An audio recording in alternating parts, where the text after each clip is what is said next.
37세 이제 남자분이 사진 올리셨어요. 그다음에 아내분이 30살이고 자녀가 이제 3살, 그다음에 어머니랑 65세. 그다음에 실거주는 고양시 덕양구에서 전세 1억 7천에 살고 계시고, 그다음에 자산은 3억 5천인데 순자산이 1억 5천이고 부채가 2억 6천인데 북수원 아파트에 생애 최초로 당첨이 되셨더라고요. 그래서 네. 2021년 4월에 이제 5억에 분양가였는데 이제 7억이니까 이제 2억이 올랐고, 아마 요 순자산 부분에서 요 부분은 빠진 것 같아요. 그래서 요거 합치면 한 3억 더 좀 자산이 좀 올라가셔야 될 것 같은데, 이가 오른 부분은 아마 빼신 것 같고요. 네. 그다음에 2024년 4월에 입주 예정이다 이렇게 돼 있습니다. 그래서 보면은 전세금 1억 2천이랑 신용대출하고 주식, 그러니까 신용대출 봐서 지금 주식 투자하고 계시는 것 같아요. 딱 봤더라고요. 아, 그 얘기구나.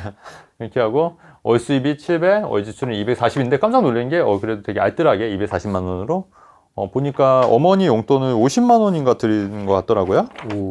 근데 되게 효자하신 것 같아요. 효자. 그러네요. 근데 그럼에도 불구하고 월 지출이 50인데도 불구하고 월 지출이 250이면 거의 190만 원 쓴다는 거예요. 그 다음에 본인 용돈이 보니까 20만 원. 그리고 아내가 30만 원. 그러니까 와이프가 좀 더 많더라고요. 이제 상세하게 적으셨어요. 그래서 이분 같은 경우에는 굉장히 알뜰하면서도 좋은 분 같아요. 왠지. 그죠? 그러니까 이런 것만 봐도.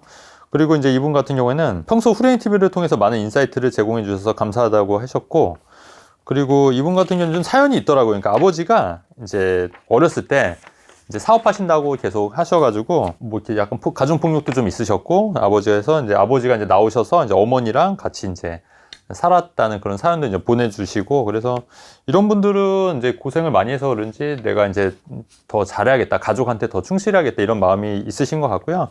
그래서 굉장히 또 그런 부분 또 열심히 사시는 것 같고, 왜냐면은 3교대 근무 시간을 하고, 그 다음에 이제 와이프는 이제 공무원이어가지고. 근데 여러분 또 많이들 궁금해 하시는데, 공무원이나 교사도 부동산 투자하는데 전혀 지장 없습니다.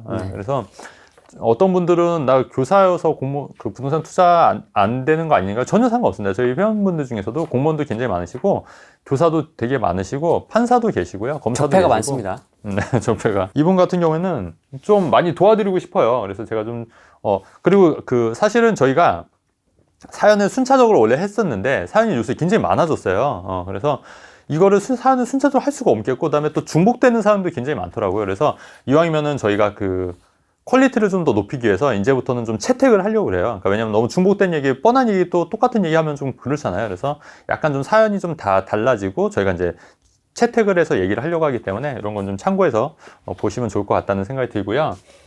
그래서 이분 같은 경우에는 이거를 이제 당첨이 됐는데 궁금한 게 이거더라고요. 이게 생애 최초로 당첨이 됐으니까 이제 등기하기 전에는 이게 특별공급이기 때문에 등기하기 전에 뭔가를 사면 이게 취소가 되는 거예요.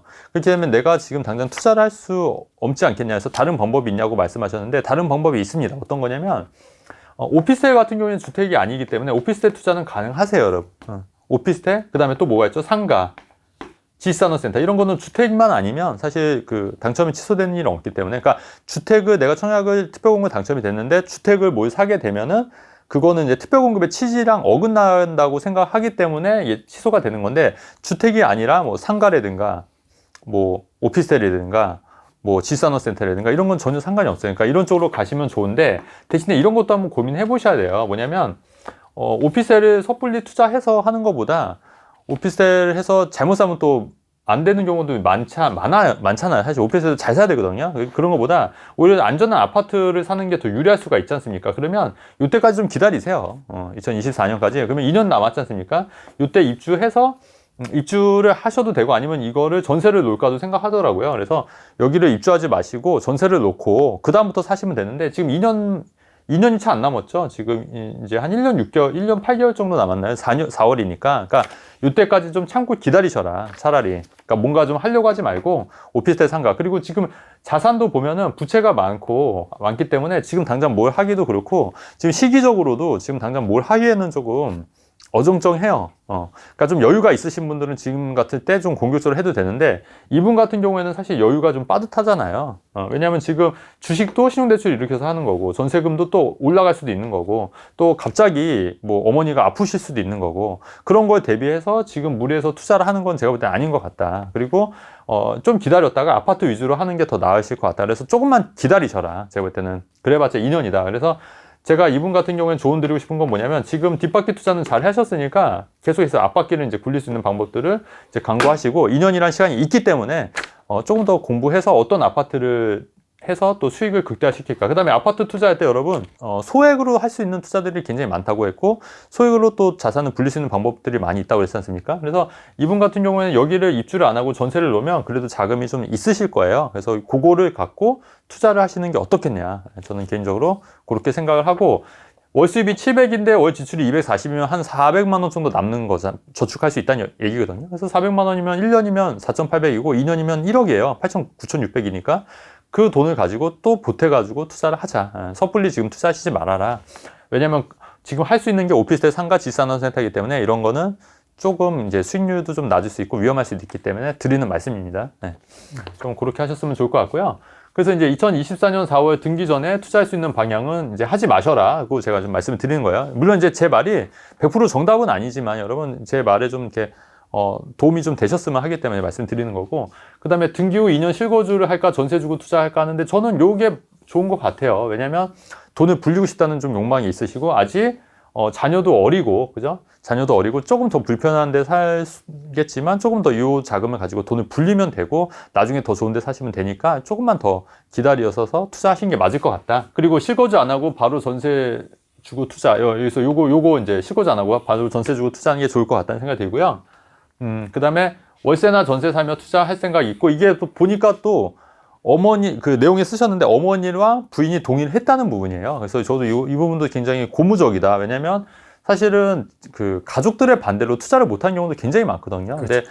근데 이분 같은 경우는 이미 그걸로 동의를 다 구하셨더라고요. 나 저 집 당첨됐으니까 전세 놓고 남는 돈으로 투자하겠다. 그러니까 이거는 사실 문제될 게 없는 거고, 이제, 괜찮다. 그리고 내용 보니까 와이프도 굉장히 착하신 것 같더라고요. 그래서 또, 집안이 이렇게 힘들게 살았는데도 또 결혼 잘 하신 것 같고, 그래서 아마 행복한 가정을 잘 이루실 거라고 생각합니다.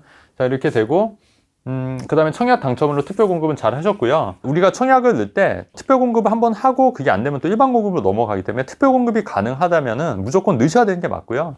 그 다음에 청약도 안 된다 하지만 이렇게 이분들처럼 되는 경우도 분명히 있고, 제 주변에서도 저희 회원들 중에 당첨된 분이 굉장히 많다고 했잖아요. 당첨된 분들이 굉장히 많아요. 그래서 여러분들 청약을 포기하시지 말아라, 절대. 왜냐면 청약은 제가 항상 강조하는 거지만 내가 당첨이 되는 게 아니라 내가 선택을 받는 거라고 말씀드렸잖아요. 내가 선택한 게 아니에요, 청약은. 그러니까 그렇기 때문에 청약은 계속해서 넣는 전략으로 가시면 된다. 그래서 청약을 절대 포기하지 마셔라는 말씀을 좀 드리고 싶고요. 그리고 제가 또 말씀드리는데, 그러면 과연 이분 같은 경우에 2년 동안 이제 공부를 하셔야 되지 않습니까? 그래서 지금도 정말 고맙다고 이렇게 써주셨어요. 후레인 TV를 보고 정말 많이 배우고 했다고, 또 제 영상을 보고도 저랑 굉장히 고맙다는 말씀을 해서 저도 좀 감사하게 생각하고, 이렇게 감사하게 생각하실 줄 아는 분들이 잘 되시면 좋겠다는 좀 생각도 합니다. 그래서 어떤 책을 봐야 되나 이 부분도 좀 말씀드리고 싶어요. 그러니까 누가 이렇게 질문했더라고요. 그러니까 최근에 좀 베스트셀러 된 책 중에 보니까 인문학자가 쓴 책이 있으시더라고요. 인문학자가. 근데 그 내용도 제가 이제 보진 않았지만, 물론 내용이 굉장히 좋고 재밌을 거라고 생각을 합니다. 근데 여러분들 한편으로는 생각해야 될 게 뭐냐면,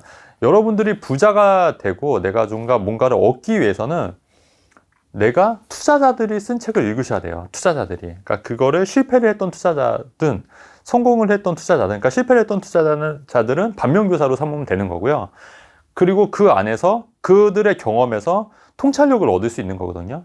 근데 내가 책을 쓴 사람이 투자를 한 번도 안 해본 사람인데 그냥 원론적인 얘기만 쓴다고 하면은 그냥 수박 겉핥기식 지식을 배우는 거기 때문에 사실 그건 큰 의미가 없다는 얘기예요. 그렇기 때문에 여러분들이 부자가 되고 돈을 벌기 위해서는 투자자가 직접 투자를 해서 성공을 했든 실패를 했든 경험을 한 사람이 쓴 경험담을 보는 게 훨씬 더 유리하다는 얘기입니다. 그래서 그런 부분도 좀 말씀을 드리고 싶고요. 이분 같은 경우는 아직 시간이 있으시니까 또 열심히 좀 벌어서 또 이제 이거 내 집만을 해서 전세 놓고 나머지 자금으로 투자하는 방법으로 하시면 좋을 것 같고, 보면은 남자들이, 저도 이제 사실은 아버지가 돈을 이렇게 많이 잘 버시는 스타일이 아니었어요. 저희 집도. 그러니까 이제 저희 어머니가 이제 좀 주로 이제 사업을 좀 하셨던 거고, 아버지는 약간 좀 한량 스타일이셨거든요. 그러니까 어머니는 무슨 사업을? 어머니 저희 이제 빌라 시행했어요. 빌라 시행. 초창기 빌라 시행. 그래서 그때 저희 어머니한테 배우셨던 분이 지금 회장님 되신 분들도 계세요. 근데 완전 초창기였죠. 근데 그렇게 했는데 그때 그러다가 이제 IMF 때 한번 무너지고 거의 뭐 재기불능으로 해서 저도 이제 어렵게 이제 대학교 생활을 보내고 그 이후는 이제 어렵게 이제 생활을 했던 건데 저희 이제 아버지 어머니 다 돌아가셨는데 마침 또 이제 사연이 있으니까 근데 아버지에 대해서 저도 왜 저러실까 이제 생각이 됐는데 또 나이가 들고 저도 이제 아버지가 되니까 또 한편으로는 이게 참 이제 삶의 무게가 참 상당히 무겁구나 또 이런 생각도 많이 들더라고요. 왜냐하면 또 가장으로서 또 책임져야 되는 또 가족들이 있잖아요. 그래서 또 이제 가장으로서의 그 삶의 무게가 상당히 무겁고 어떨 땐 좀 버거울 수도 있겠구나. 지금은 조금 더 이해가 돼요. 그래서 아마 그런 부분이고 아마 지금도 이분이 또 좋은 게 뭐냐면 아버지한테 그렇게 이제 의절을 했지만 그래도 이제 지금 아프시다고 하니까 이제 생활비를 좀 보태준다고 하더라고요. 그래서 이제 그런 부분도 참 대단하시다. 그래서 이런 부분도 있고 그래서 어쨌든 참 그래서 남자들이 좀 그런 불쌍한 부분이 있다 이런 생각도 들고 또 물론 여자들도 불쌍한 부분도 있지만 그래서 서로 잘 해야겠다. 그리고 다 불쌍하네요. 다 불쌍하죠. 이렇게 태어난 것 자체가 불쌍한 거야. 태어난 거 그 부모님한테도 잘 하시고 하면 좋을 것 같다. 그리고 저도 그런 생각 많이 했거든요. 이제 반면교사로 삼아야겠다. 그래서 어떻게 보면은 제가 다른 건 많이 부족하지만 그래도 저는 이제 경제력만큼은 그래도 많이 제가 하려고 정말 많이 노력을 하거든요. 다른 건 많이 부족하더라도. 그래서 그런 것도 그런 여파도 있는 것 같아요. 왜냐하면 저도 아버지의 그런 모습을 봤기 때문에 왜냐면은 사실 남자가 가장에 돈을 못 벌면 그게 사실 가정 경제에 굉장히 안 좋고 자녀들한테 안 좋더라고요. 그래서 이제 저거는 정말 아닌 것 같다 그래서 저도 반면교사로 오히려 더 열심히 살았던 게 있거든요. 그래서 우리가 똑같은 현상을 보더라도 어떤 사람은 부모랑 똑같은 길을 가는 경우도 있지만 또 그 외에 반면교사로 삼아서 오히려 더 성장하는 경우도 종종 많이 있기 때문에 그런 거는 참 여러분들 인생에서도 또 참고 삼아서 반드시 반면교사로 삼는 것들도 중요하다 이렇게 좀 생각을 합니다. 최진권 대표님에게 아버지란 어떤 사람입니까? 아버지 그리움의 대상이죠. 뭐 그리움의 대상. 네, 돌아가셨으니까 제가 그 대학교 때 돌아가셨어요. 대학교 때. 대학교 때 좀 일찍 돌아가셔가지고 좀 아쉬워요. 왜냐면 지금 많이 살아 계셨다면 제가 엄청 그 용돈도 많이 드리고 했을 텐데 좀 아쉬운 부분이 있죠. 그리고 어머니는 이제 또 최근에 또 돌아가시기도 했고 그래서 부모님 살아 계실 때도 잘하면 좋을 것 같다는 생각이 들어요.